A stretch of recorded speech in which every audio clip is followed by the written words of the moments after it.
Everyone, आज की video में मैं आपको एक बेस्ट स्ट्रैटेजी बताने वाली हूँ जिससे आप अपने इकोनॉमिक्स के एग्ज़ाम में बहुत अच्छा स्कोर कर सकते हो आसानी से। और जिसने कुछ भी नहीं पढ़ा है अगर वो भी इन डेज़ में पढ़ लेता है तो उसके भी मार्क्स बहुत अच्छे आ जाएंगे। This is my guarantee to you all. अगर आप पढ़ते हो तो बिना पढ़े आपके मार्क्स आने नहीं वाले। सो इसलिए आपको एक मैं बेस्ट स्ट्रैटेजी प्रूव करने वाली हूँ जिससे आप अपना मार्क्स अभी अच्छे स्कोर कर सकते हो। जैसे अब आपका इंग्लिश का एग्ज़ाम है 12 मार्च को, ठीक है।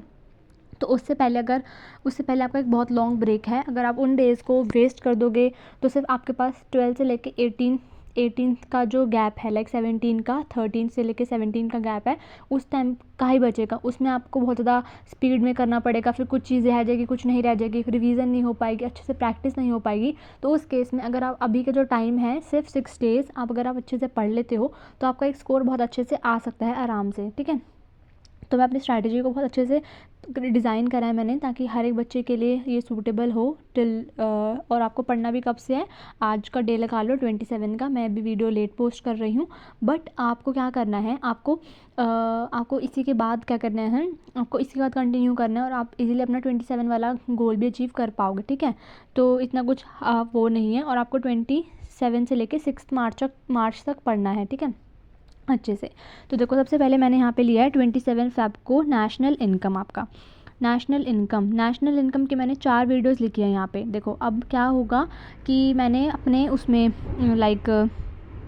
अपने उस पर अभी तक जो मैं कंटेंट प्रोवाइड करा चुकी हूँ उसमें मैंने 4 वीडियोस तो पोस्ट नहीं करी।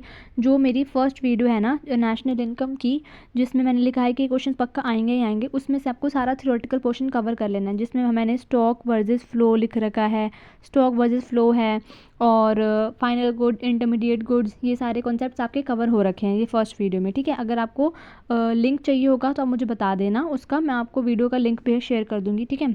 बट आपको सबसे लास्ट जो मेरी सबसे फर्स्ट वीडियो है ना, वो उसमें सारा ये कॉन्सेप्ट्स कंप्लीट हैं जो हमारी फर्स्ट वीडियो हो गई, ठीक है। सेकंड वीडियो है जो मैंने कल पोस्ट करी थी, जिसमें मैंने बेसिक कॉन्सेप्ट्स कराए थे, कन्वर्जन्स कराया था जो मैंने, है ना, वो मेरी सेकंड वीडियो हो जाएगी। थर्ड वीडियो मैं अभी थोड़ी देर में पोस्ट करूँगी जिसमें न्यूमेरिकल्स मैंने पहले फॉर्मूलाज डिस्कस करे हैं और वैल्यू एडेड वाला मेथड करा है डिस्कवर, ठीक है। डिस्कवर नहीं मतलब उसके क्वेश्चंस प्रैक्टिस करे हैं, कैसे सॉल्व करना है वो बता रखा है मैंने। और फोर्थ वीडियो में हम income method and expenditure method करेंगे। तो अभी आपको ये थर्ड वाली वीडियो एंड जो ये फोर्थ वाली वीडियो है, लाइक आज आपको रात को सोने से पहले दोनों वीडियोज़ आपके मेरे चैनल पर कवर मिलेंगी आपको। तो आपको अभी आपके पास जैसी ही वीडियो आएगी आपको पढ़ना स्टार्ट कर देना है। आपको अपना नेशनल इनकम का पार्ट 1 पार्ट 2 करना है अच्छे से, ठीक है, जो मैं अपलोड कर चुकी हूँ। तब तक आपका थर्ड और फोर्थ पार्ट भी मैं अपलोड कर दूँगी, ठीक है। तो आपको ये 4 पार्ट्स अच्छे से कर लेने हैं, ठीक है। और फिर देखो 28 फ़ेब का है, मैंने उसमें न्यूमेरिकल्स प्रैक्टिस का लिख रखा है, हर एक नेशनल इनकम का। ये रहा नेशनल इनकम के हमारे न्यूमेरिकल्स आते ही आते हैं 4 मार्क्स के, 6 मार्क्स से, जनरली 6 मार्क्स से न्यूमेरिकल आते ही आते हैं इसके नेशनल इनकम के। तो आपको क्या करना है, सिर्फ और सिर्फ नेशनल इनकम के न्यूमेरिकल्स इजीली सॉल्व करने के लिए आपको सिर्फ 2 चीज़ें करनी है, फोकस करना है। पहला है कन्वर्जन, आपको अच्छे से आना चाहिए, ग्रॉस से नेट का, ये सब जो मैंने कराए हुए हैं आपको अच्छे से। दूसरा है आपको फॉर्मूलाज आने चाहिए। अगर आपको फॉर्मूलाज लर्न हो गए ना अच्छे से, आप क्वेश्चन सॉल्व कर दोगे आराम से और आपके 6 में से 6 मार्क्स आ जाएंगे, 4 में से 4 मार्क्स आ जाएंगे, जितने का भी न्यूमेरिकल आएगा। तो आपको ये 28 को आपको ये सारे न्यूमेरिकल्स प्रैक्टिस करने हैं। अगर आपको न्यूमेरिकल्स नहीं मिलते, लाइक आपकी बुक्स में तो जनरली दे रखे होंगे, बट अगर आपको बुक्स के नहीं मिल रहे हैं तो आप मुझे बता देना, मैं आपको कल एक PDF प्रोवाइड करा दूँगी, जो कि मैं आपको अराउंड, मतलब आप बता देना कमेंट सेक्शन में कि आपको न्यूमेरिकल्स चाहिए कि नहीं चाहिए। तो मैं आपको दिन में ही सुबह 12 बजे तक, 1-2 बजे तक, जितने भी मुझे मैं हो पाया टाइम, मैं आपको एक न्यूमेरिकल्स की PDF प्रोवाइड करा दूँगी, जिसमें आपको हर टाइप के न्यूमेरिकल मिलेंगे, वैल्यू एडेड के, इनकम के, एक्सपेंडिचर के, मिक्स टाइप के भी। तो आपको कम से कम प्रैक्टिस करनी है न्यूमेरिकल्स की, तभी आपको अच्छी कमांड हो पाएगी, ठीक है। तो आपको ये 2 दिन का टास्क समझ में आ गया होगा, ये स्ट्रैटेजी समझ में आ गई होगी 27 की, 28 की।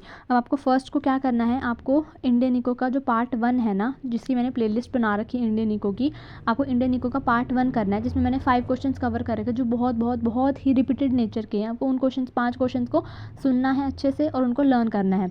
और जो है आपकी हेडिंग्स होंगी, उन हेडिंग्स को आपको लिख कर भी देखना है, ठीक है। हेडिंग्स को, अंदर का कंटेंट आप अपने आप बना के लिखोगे, ठीक है। सेकेंड आपको करना है फॉरेन एक्सचेंज रेट का चैप्टर, उसमें मैंने क्वेश्चंस कवर कर रखे हैं, उनके आंसर्स प्रोवाइड करा रखे हैं, ठीक है, और उनको एक्सप्लेन कर रखे हैं, तो आपको उसको करना है 1 मार्च को। फिर इसी तरीके से आप 2 मार्च को इंडियन इको का पार्ट 2 करोगे, उसमें 5 क्वेश्चन रिवाइज करोगे एंड गवर्नमेंट बजट का चैप्टर करोगे, ठीक है। फिर 3 मार्च को क्या करोगे, इंडियन इको का पार्ट 3 करोगे, 5 क्वेश्चन कवर करोगे, बैलेंस ऑफ पेमेंट चैप्टर करोगे। मैंने देखो पहले स्टार्टिंग में मैक्रो का नेशनल इनकम को चैप्टर लिया जो हमारा 10 मार्क्स का आराम से पेपर में आता है। फिर फॉरेन एक्सचेंज लिया मैंने, वो 4 से 6 मार्क्स का आता है आपका, ठीक है, 4 से 6 का।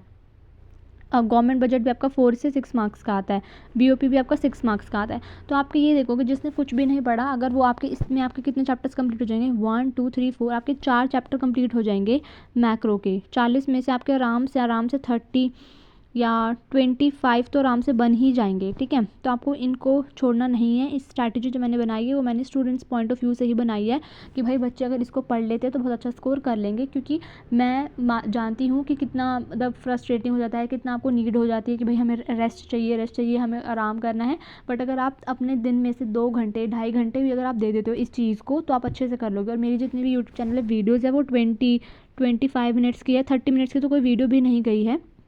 तो आप 25 मिनट्स में देखो, इसको अगर आराम से सुनोगे, 2 बार भी सुनोगे तब भी आपका काम अच्छे से समझ में आ जाएगा, ठीक है। तो आपको समझ में आ गया होगा 3 मार्च तक, ठीक है। अब हमारा मेन स्टार्ट होता है रोल 4 मार्च का।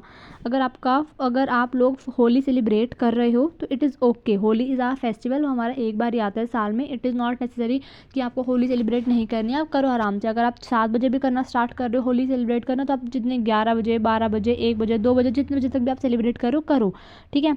उसमें कुछ वो मैं मना नहीं कर रही आप सबको। अगर आप कर रहे हो तो आपको क्या करना है, सिर्फ उस दिन में होली के बाद आपको रात को सोने से पहले बस इतना करना है, चाहे आप आधा घंटा दो चाहे आप 1 घंटा दो, बट एटलीस्ट आपको पढ़ना ही पढ़ना है थोड़ी देर, ठीक है। चाहे आप आधा घंटा पढ़ते हो ना तो भी कोई बात नहीं, 1 घंटा पढ़ते हो तो भी कोई बात नहीं, 2 घंटे पढ़ते हो दैट इज़ ऑल्सो इनफ, ठीक है। आपको क्या करना है, नेशनल इनकम के सारे फॉर्मूलाज लर्न करने हैं, एक बार दोबारा रिवीजन करनी है, क्योंकि फॉर्मूलाज ही की है हमारे, कन्वर्जन दोबारा करनी है प्रैक्टिस, और क्वेश्चन सॉल्व करने हैं 5 हर टाइप के।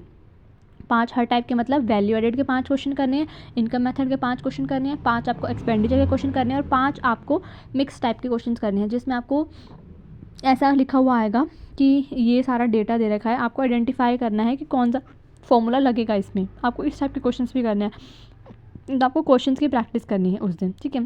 बट अगर कुछ लोग हैं जो सेलिब्रेट नहीं कर रहे होली, जो अपनी एजुकेशन अपनी पढ़ाई के लिए बिल्कुल सीरियस, अपने एग्ज़ाम्स के लिए बिल्कुल सीरियस हैं, होली बोल दिया, होली अगर आप सेलिब्रेट नहीं कर रहे हो तो, और या फिर जो डिफरेंट रिलीजन के हैं, जो कुछ और रिलीजन फॉलो करते हैं, अगर वो लोग होली सेलिब्रेट नहीं करते तो उनको क्या करना है, जितना भी कंटेंट हमने पढ़ा है अब तक, लाइक 27 को हमने नेशनल इनकम रिवाइज करा, 28 को हमने न्यूमेरिकल्स देखे, हमने 1 मार्च को जो 2 टॉपिक्स करे, ऐसे ऐसे करके हमारा टिल 3 तक जो हमने पढ़ा है सारा, आपको वो सब रिवाइज करना है बिल्कुल अच्छे से। आपके माइंड में बैठ जाना चाहिए कि अगर Indian economy on the eve of independence वाला क्वेश्चन आता है तो उसके अंदर के पॉइंट्स क्या हैं, या एनडीपी से एनएफ आपके दिमाग में चलना चाहिए, एनडीपी से एनएनपी पे हम आते तो हमें क्या करते हैं, ठीक है। आपको ऐसे ये दिमाग में बैठ जाना चाहिए, आपको ये सारी रिवाइज करनी है उस दिन, ठीक है।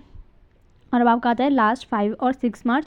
5 मार्च को आपको क्या करना है, एडीएस चैप्टर कंप्लीट करना है, वो मैंने शायद 4 पार्ट्स में कंप्लीट कर रखा है। आपको 4 के 4 पार्ट्स आपको सुनने हैं अच्छे से, उसको प्रैक्टिस करनी है, ठीक है। और 6 मार्च को आपको इंडियन इकॉक का 4th पार्ट और 5th पार्ट यूट्यूब चैनल पे मिल ही जाएगा। जब तक आप ये सारा करोगे तब तक मैं ऑलरेडी और भी कंटेंट प्रोवाइड करती जाऊँगी यूट्यूब चैनल के ऊपर। तो आपको क्या करना है, फिर जब 6 मार्च को इंडियन इकॉक के दोनों पार्ट्स कंप्लीट कर लेने हैं, 4th और 5th, उसमें भी मैं क्वेश्चन ही कवर करूँगी ऑब्वियसली, ठीक है। अब उसके बाद आता जाता है आपका मेन रोल।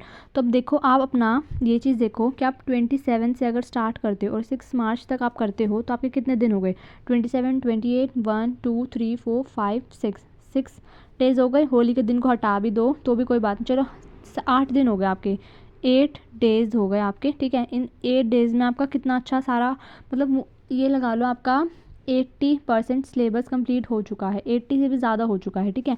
अब आपका मैक्रो इकोनॉमिक्स में क्या बचा, मनी एंड बैंकिंग वाला चैप्टर बचा, राइट। और इंडियन इको के थोड़े बहुत क्वेश्चन रह रहे होंगे, वैसे तो इंडियन इकोनॉमी पूरा कंप्लीट हो ही जाएगा, तो आपका सिर्फ और सिर्फ मनी एंड बैंकिंग रह जाएगा, ठीक है।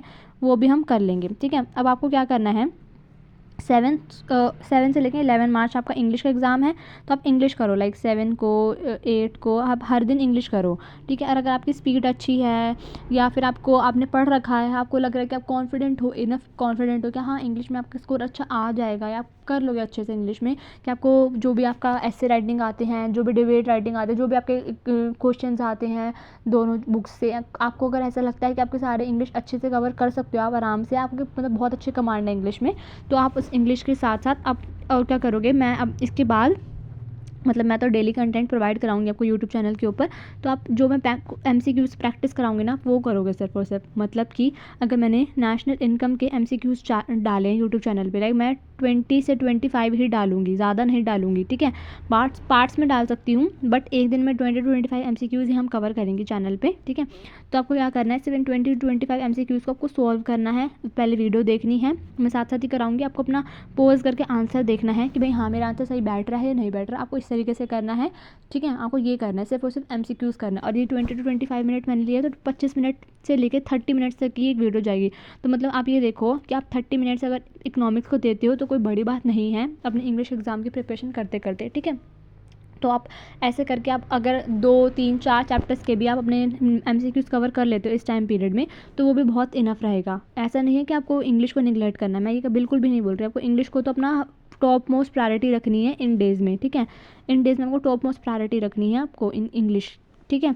बाकी अगर आपको लगता है ना कि आप कर पाओगे तो MCQs देख लेना। और MCQs देखने में आपको 30 मिनट्स ही लगेंगे, उसमें आपको कुछ पेन पेपर लेने की ज़रूरत नहीं है। अगर न्यूमेरिकल्स होंगे तो हाँ नीडेड हो सकती है, अदरवाइज़ आपको नीडेड नहीं होगी। आपको सिर्फ वीडियो देखनी है, पोज करना है, आपको आंसर बताना है, ठीक है। और कुछ मैं होमवर्क दूंगी, अगर 1-2 क्वेश्चन ही दूंगी मैक्सिमम होमवर्क के लिए, आपको उनके कमेंट बताने हैं, कमेंट सेक्शन में आंसर्स बताने हैं, ठीक है। तो आई होप आप सबको ये वीडियो स्ट्रैटेजी की अच्छी लगी होगी। ये स्ट्रैटेजी अगर आप स्ट्रैटेजी अगर सिंसियरली फॉलो करते हो तो आपके 80 आउट ऑफ 80 मार्क्स आराम से आ ही जाएंगे इकोनॉमिक्स में, ठीक है। अब आपको इस चीज़ को फॉलो करनी है। अब इसके बाद 12 मार्च से लेके 17 मार्च तक हम पूरा इकोनॉमिक्स एक बारी अच्छे से रिवाइज करेंगे, MCQs करेंगे, न्यूमेरिकल प्रैक्टिस करेंगे, हर एक चीज़ हम करेंगे मैराथन्स की फॉर्म में। हर एक चीज़ जैसे भी मैं कवर करूँगी उसके लिए भी मैं एक स्ट्रैटेजी लेकर आऊँगी, उस स्ट्रैटेजी को भी आपको फॉलो करना है अच्छे से। मैं ये सब चीज़ एफर्ट्स कर रही हूँ सिर्फ और सिर्फ आप सबके लिए कर रही हूँ, क्योंकि आपके एग्ज़ाम है, आपको अपना करियर बनाना है आगे। आपको 12th के बाद CUET भी देना है, या आपको CUET नहीं भी देना, कुछ भी करना है तो आपको इसलिए नीडेड है। आपको आगे फ्यूचर के लिए कोई भी हेल्प चाहिए आप उसके रिगार्डिंग में पूछ सकते हो, बट आप अभी इस टाइम पे अपनी स्टडी फोकस रखो। उसके अलावा कोई और चीज़ को, ऑप्शनल चीज़ को अपना इंपॉर्टेंस मत दो, फ़ोन चलाने को इंपॉर्टेंस मत दो, पढ़ाई पे ही फोकस रखो। और ये स्ट्रैटेजीज अपने उन दोस्तों के साथ शेयर करना जिनको आपको पता है उन्होंने कुछ भी नहीं पढ़ा, जिनको नीडेड है इस स्ट्रैटेजी की जो पास हो जाए, तो उनके साथ भी शेयर करना, ठीक है। और कुछ भी आपको डाउट रहता है इस स्ट्रैटेजी के रिगार्डिंग, या कुछ भी इकोनॉमिक्स के रिगार्डिंग कोई भी डाउट होता है तो आप मुझसे कमेंट सेक्शन में पूछ लेना। मैं आपको ज़रूर रिप्लाई करके हेल्प करूँगी। नेक्स्ट वीडियो में अपलोड कर दूँगी, जो भी आपका डाउट होगा उसके रिगार्डिंग कर दूँगी। आप मेरे चैनल को शेयर करना, सब्सक्राइब करना, लाइक करना, वीडियो को कमेंट करके बताना कैसी लगी स्ट्रैटेजी हेल्पफुल है या नहीं। येस या नो ही लिख देना, ठीक है, कि हेल्पफुल है या नहीं, ठीक है। या हेल्पफुल भी लिख सकते हो आप, एक इसको लिखने में आपको कुछ नहीं जाता, आप इस कमेंट कर सकते हो। और बाकी अपनी प्रिपरेशन बिल्कुल अच्छे से दबा कर रखो, बिल्कुल मेहनत, लास्ट स्टेज की मेहनत आपकी 100% सक्सेसफुल होगी अगर आप श्योर पढ़ोगे। अगर आप इग्नोर करोगे तो फिर आपको बाद में रिग्रेट ही होगा कि काश मैं पढ़ लेता, ठीक है। Thank you so much, follow for more content.